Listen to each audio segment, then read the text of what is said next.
ምስጋና ይድረሰው። ለእኔም መብራን ባለውለታ አይነት እናቴ ቅድስት ድንግል ማርያም አውርቼ አዘልቀውም እሷ ያደረገችልኝም ማለት ነው። ምክንያቱም ከዛሬ 10 ምናምን ዓመት በማላውቀው ነገር በብዙ ደዌ በብዙ በሽታ የታሰርኩ ሰው ነበር። ባላወቅኩትም አንዴ ቲቪ ይሉኛል፣ አንዴ ኤችአይቪ ይሉኛል፣ አንዴ ደም ማነስ፣ አንዴ ነጭ ደም ሴልሽ የለም፣ አንዴ የሲዲ4 ማነስ፣ አንዴ ቫይታሚን ዲ ማጠር፣ በቃ በየሄድኩበት የማይሉኝ ነገር የለም። መብርሃን ግን የኔ የመጀመሪያ የድነቴ ምስክር እሷ ናት። እናቴ ኪዳነ ምሕረት ማለት ነው። ለእኔ በማላውቀው ነገር ያልታሰርኩት የለም። እመቤቴ አሁንም ትፍታልኝ እስከ ወዲያኛው ማለት ነው። መብርሃን ኪዳነ ቃሏ ስጀምር ከመጀመሪያው ሀብዬ እንዴት እንደምገልጥ አላውቅም። ምክንያቱም እኔ አቅም የለኝም። ሀቢብ ይባል አላውቅም። ደንቆሮ ነኝ፣ መሀይም ነኝ፣ ክፍለ ሀገር ነኝ፣ አልተማርኩም። ግን ከምንም በላይ ንጹህ ልብ ሰጥታኛለች ድንግል እናቴ ኪዳነ ምሕረት። የድንግል ማርያም ልጅ ክብርና ምስጋና ይድረሰው። ለእኔ ያላደረገልኝ ነገር የለም። ጻድቃን ሰማዕታት ያላደረጉልኝ ነገር የለም። የግሸኗ ማርያም፣ የሰገዷ ማርያም፣ ጻድቃኔ ማርያም፣ ኩክየለሽ ማርያም፣ ሰሚነሽ ኪዳነ ምሕረት፣ ስውሯ ማርያም፣ ጻድቃን ሰማዕታት ለእኔ ባለውለታዬ ናቸው። አቡነ ገብረ መንፈስ ቅዱስ፣ አባ ኪሮስ፣ አባ ጭርቆስ፣ አቡነ አራ ድንግል፣ አቡነ ሀብተ ማርያም ባለውለታዬ ናቸው። እንዲህ እንደምታየኝ አይደለሁም። ብዙ ታሪክ ያሳለፍኩ እናት እህት ነኝ፣ ልጃችሁ ነኝ። አባቶች በጸሎት ለዚህ ያደረሳችሁኝ አመሰግናችኋለሁ። መድኃኒዓለም ለእኔ እንደነገርኳችሁ ስጦታው ብዙ ነው። ለእኔ ያላደረገልኝ ነገር እኔ ግን ምንም መክፈል አልችልም፣ የእሱን ውለታ ማለት ነው። እግዚአብሔር ግን ምንም አይፈልግም። የሚፈልገው ንጹህ ልቡን ነው። ንጹህ ልቤን ሰጥቼዋለሁ፣ ይረከበኝ፣ በነፍስም በስጋም እሱ ይታደገኝ። አመሰግነዋለሁ። ልላችሁ የፈለግኩት በብዙ ዘመን ሰቃይ የኖርኩ ሰው ነኝ። ከዛሬ 6 ወር አላውቅም 7 ወር በፊት በቃ አመመኝና ጻድቃኔ ሄጄ ቆይቼ ደህና ቆይቼ መጥቼ አሞኝ ሐኪም ቤት ስሄድ በቃ አሁን መጨረሻ ደረጃ ላይ ደርሰሻል፣ ወደ ሐኪም ቤት ልንልክሽ ነው አሉኝ። እንዴት ይሆናል? ቫይታሚን እጥረት አለሽ፣ ሲዲ4ሽ አልቋል፣ በቃ ምንም አይነት ንጥረ ነገር በውስጥሽ የለም ብለው ተስፋ አስቆረጡኝ። እኔ ግን በእግዚአብሔር ዘንድ ተስፋ አልቆርጥም። ኪዳነ ምሕረት እዚህ አካባቢ እንዳለች አላውቅም። ማርያም ጸበል ነበር፣ ማርያም አካባቢ ላይ ለሰፈሩ አዲስ ነኝ የሄድኩት። ኪዳነ ምሕረት የት ነው ያለችው ብዬ ስመጣ እዚህ መኖሯን አገኘሁ። ተጠመቅኩ። ጸበል በጀመርኩበት በ7 ቀኑ ነው ምናምን የሆነ ሰው ይመስለኛል ግብ ገጥሞኝ፣ ሴት ትመስለኛል። ስታገል አሸንፊያት ወደዚህ ቦታ ስመጣ አወኩኝ በህልሜ ማለት ነው። በስንተኛ ቀኑ እንደዚህ ወንድ ይመስለኛል ሲታገለኝ እንደዚህ ቀጥቅጬ ሳባረው ይታየኛል። በቃ የቦታ መፈወሻዬ ነው ብዬ ራሴን አሳመኝ መጥቼ እንደውም ለዳቆኑ ብሸት እንደዚህ ነው ብዬ ስነግረው በቃ ይዞሽ ትድኛለሽ እኛለንሽ ብሎ ተስፋ ሰጠኝ። ተስፋ ሰጥቶኝ ተመልሼ ሄጄ ሕክምናዬን በቃ ለአንዴና ለመጨረሻ ሕክምና እስኪንሽ ልጅ ለ3 ወር እንይሽ ያለዛ ትላኪያለሽ ብለው ሰጡኝ። እሺ ብዬ ተስፋ አልቆረጥኩም።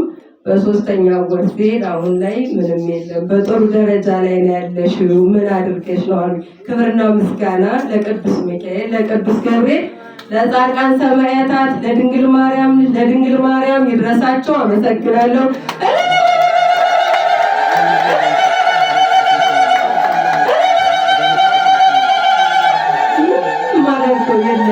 አቅም የለኝም። በእርግጥ ስራ አለኝ፣ እግዚአብሔር ይመስገን። ትንሽ ብትሆን የኑሮን ሁኔታ ታውቁታላችሁ።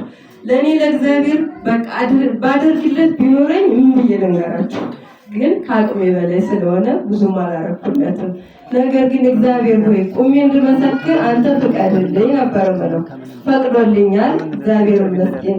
ዛሬ ትልቅ ሸክም እንዳራገፍኩ ትልቅ ሸክም እንዳወረድኩ ነው የምቆጥረው። ኃጢአቴ እንደተስተሰረየልኝ ነው የምቆጥረው። እኔ ኃጢአተኛ ነኝ፣ በደለኛ ነኝ። በዚህ ቦታ መቆም የማልችል ሰው ነኝ። እንድቆም ፈቅዶልኝ ከመሰከርኩኝ ከምንም በላይ እጅግ እድለኛ ነኝ።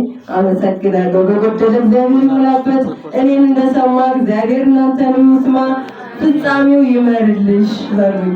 እግዚአብሔርን እንዳመሰግን እንዳገለግል በዚህ መድረክ ላይ ቆሜ እንዳልመሰክር ብዙ ጊዜ ለብዙ ዓመት እንደመሰክር ነው ስሳሌ ኖርኩት።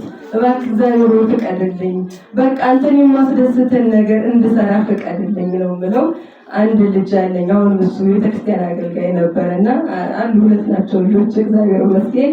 ግን አሁን ወደ ቤተክርስቲያን አልመጣም ብሎ የተቸገረያለሁ። በእኔ ያለ ደግሞ እሱ እኔ ሳሸንፍ ወደ እሱ ምን ላድርግ? አባቶች እባካችሁ ጸሎት አድርጉልኝና ልጄንም አትርፉልኝ እንደኔ። በመጀመሪያ ቲቪ ነው የተባልኩት። ቲቪ ያው በእንትነኛው የእናት እንትን ነው የምንድን ነው ይሄ የዛር መንፈስ ምናምን የሚባል ነገር ነው የሚባለው። እኔ መንፈስም በፊትም ሲጮህ ነበረ። ሐኪም ቤት ሄጄ ሐኪም ቤት አላዳነኝም። በጸበል ነው ብዙ ጊዜ የምፈወሰው እና መጀመሪያ ሲጀምረኝ ቲቪ ነው ያሉ። ቲቪ ድኖ ደግሞ ስመረመር ኤች አይ ቪ ስመረመር ደግሞ የቫይታሚን እጥረት፣ እሱ ሲድን ደግሞ የቫይታሚን ዲ እጥረት፣ የነጭ ደም ማነስ፣ ምንድነው ይሄ የአቅም ማጠት፣ በቃ የማይሉት ነገር የላቸው። የሆነ ሆኖ እግዚአብሔር ይመስገን ሁሉ ነገር ተፈውሻለሁ። እግዚአብሔር ይመስገን፣ ክብር ምስጋና ይድረሰው።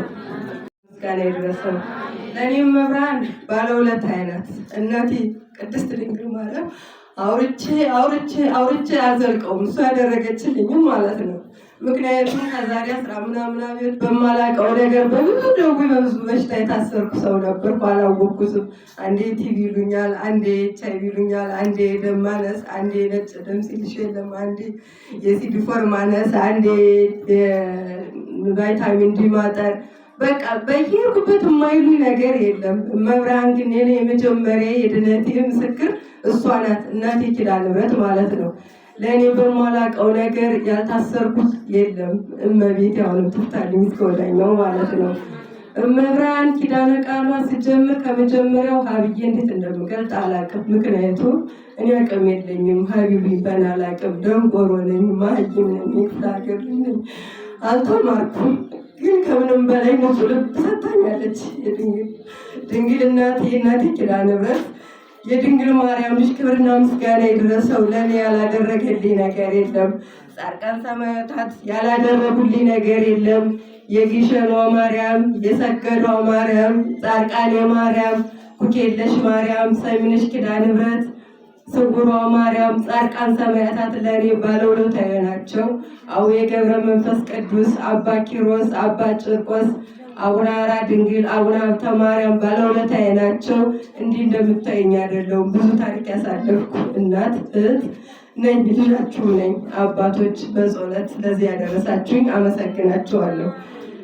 መድኃኒዓለም ለእኔ እንደነገርኳችሁ ስጦታው ብዙ ነው። ለእኔ ያላደረገልኝ ነገር እኔ ግን ምንም መክፈል አልችልም። የእሱን ውለታ ማለት ነው። እግዚአብሔር ግን ምንም አይፈልግም።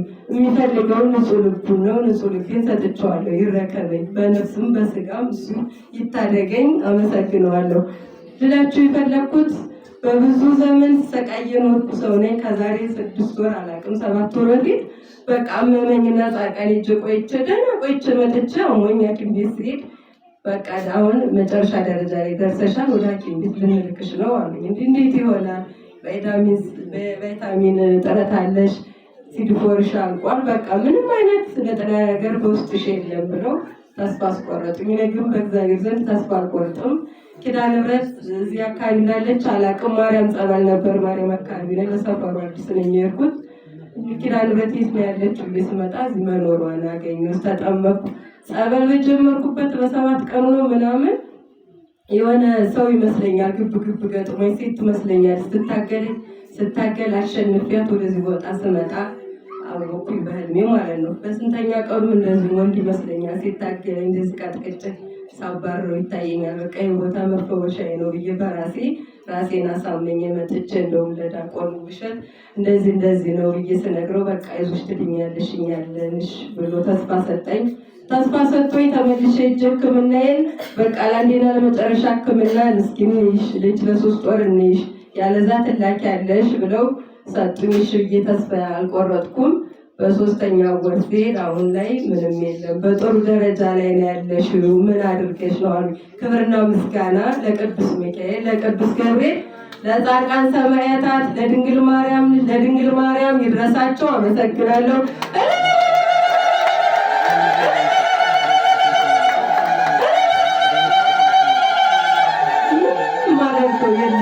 አቅም የለኝም። በእርግጥ ስራ አለኝ፣ እግዚአብሔር ይመስገን። ትንሽ ብትሆን የኑሮ ሁኔታ ታውቁታላችሁ። ለእኔ ለእግዚአብሔር በቃ ባደርግለት ቢኖረኝ ምን ብዬ ልንገራችሁ? ግን ከአቅሜ በላይ ስለሆነ ብዙም አላረኩለትም። ነገር ግን እግዚአብሔር ሆይ ቁሜ እንድመሰክር አንተ ፍቀድልኝ ነበር ምለው። ፈቅዶልኛል፣ እግዚአብሔር ይመስገን። ዛሬ ትልቅ ሸክም እንዳራገፍኩ ትልቅ ሸክም እንዳወረድኩ ነው የምቆጥረው።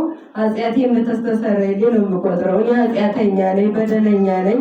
በዚህ ቦታ መቆም የማልችል ሰው ነኝ። እንድቆም ፈቅዶልኝ ከመሰከርኩኝ ከምንም በላይ እጅግ እድለኛ ነኝ። አመሰግናለሁ። በጎደለ እግዚአብሔር ይሙላበት። እኔን እንደሰማ እግዚአብሔር እናንተንም ይስማ፣ ፍጻሜው ይመርልሽ በሉኝ። እግዚአብሔርን እንዳመሰግን እንዳገለግል በዚህ መድረክ ላይ ቆሜ እንዳልመሰክር ብዙ ጊዜ ለብዙ ዓመት እንድመሰክር ነው ስሳሌ ወርኩት። እባክህ እግዚአብሔር ፍቀድልኝ፣ በቃ አንተን የማስደስተን ነገር እንድሰራ ፍቀድልኝ ነው የምለው። አንድ ልጅ አለኝ። አሁን እሱ ቤተክርስቲያን አገልጋይ ነበረና አንድ ሁለት ናቸው ልጆች፣ እግዚአብሔር ይመስገን። ግን አሁን ወደ ቤተክርስቲያን አልመጣም ብሎ ተቸግሬያለሁ። በእኔ ያለ ደግሞ እሱ እኔ ሳሸንፍ ወደ እሱ ምን ላድርግ? አባቶች እባካችሁ ጸሎት አድርጉልኝና ልጄንም አትርፉልኝ እንደኔ። በመጀመሪያ ቲቪ ነው የተባልኩት። ቲቪ ያው በእንትነኛው የእናት እንትን ነው የምንድነው ይሄ የዛር መንፈስ ምናምን የሚባል ነገር ነው የሚባለው። እኔ መንፈስም በፊትም ሲጮህ ነበረ። ሐኪም ቤት ሄጄ ሐኪም ቤት አላዳነኝም። በጸበል ነው ብዙ ጊዜ የምፈወሰው እና መጀመሪያ ሲጀምረኝ ቲቪ ነው ያሉ። ቲቪው ድሮ ደግሞ ስመረመር ኤች አይ ቪ ስመረመር ደግሞ የቫይታሚን እጥረት፣ እሱ ሲድን ደግሞ የቫይታሚን ዲ እጥረት፣ የነጭ ደም ማነስ፣ ምንድነው ይሄ የአቅም ማጣት፣ በቃ የማይሉት ነገር የላቸው። የሆነ ሆኖ እግዚአብሔር ይመስገን ሁሉ ነገር ተፈውሻለሁ። እግዚአብሔር ይመስገን፣ ክብር ምስጋና ይድረሰው።